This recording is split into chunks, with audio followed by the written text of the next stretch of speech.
जिस दिन यह प्रश्न भीतर से उठता है, मैं कौन हूँ, उसी दिन आत्म खोज की यात्रा शुरू हो जाती है। अगर कोई आपसे पूछे आप कौन हो, तो ज़्यादातर लोग अपनी तरफ इशारा करके कहते हैं मैं यह हूँ। आमतौर पर इशारा शरीर की ओर होता है, या फिर आप अपनी पहचान बताते हैं मैं फलां व्यक्ति का बेटा हूँ, मेरा नाम यह है, मैं इस शहर का रहने वाला हूँ, या मैं यह काम करता हूँ। लेकिन ये सब केवल पहचान है, आपका वास्तविक स्वरूप नहीं। नाम बदल सकता है, काम बदल सकता है, यहाँ तक कि शरीर भी बदल सकता है, फिर भी भीतर कुछ ऐसा है जो हमेशा वही रहता है। एक सरल उदाहरण देखिए, यदि किसी व्यक्ति का हाथ किसी दुर्घटना में कट जाए, तो वह यह नहीं कहता कि मैं कट गया, वह कहता है मेरा हाथ कट गया। वह कहता है मेरा हाथ, मेरी आंख, मेरा सिर, मेरा शरीर। जब हम किसी चीज के लिए मेरा शब्द प्रयोग करते हैं, तो उसका अर्थ होता है कि वह वस्तु हमारी है, लेकिन हम स्वयं वह नहीं। जैसे हम कहते हैं मेरा घर, मेरी गाड़ी, मेरा मोबाइल, हम घर, गाड़ी या मोबाइल नहीं।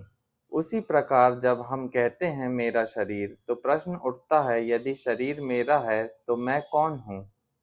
दुर्भाग्य से आज का मनुष्य इस प्रश्न पर रुककर विचार ही नहीं करता। मोबाइल, मनोरंजन, भौतिक सुख सुविधाएं, सोशल मीडिया और रोजमर्रा की भागदौड़ में वह इतना व्यस्त हो गया है कि उसे अपने बारे में सोचने का समय नहीं मिलता। यदि कोई मैं कौन हूँ जैसा प्रश्न उठाए, तो कई लोग को यह मजाक या फालतू बात लगती है। लेकिन जिस प्रश्न पर हंसा जा रहा है, वही प्रश्न जीवन के सबसे गहरे रहस्यों का द्वार खोल सकता है। वैज्ञानिक दृष्टिकोण से देखें तो शरीर लगातार बदल रहा है। बचपन, युवावस्था और वृद्धावस्था में शरीर अलग-अलग होता है। शरीर की अनेक कोशिकाएं समय के साथ बदल जाती हैं, फिर भी व्यक्ति को यह अनुभव बना रहता है कि मैं वही हूँ। आध्यात्मिक परंपराएं कहती हैं मनुष्य के भीतर एक साक्षी चेतना है, जो शरीर, विचारों और भावनाओं को देखती है। कुछ मिनट शांत बैठकर स्वयं से पूछिए, जो यह सब देख रहा है वह कौन है।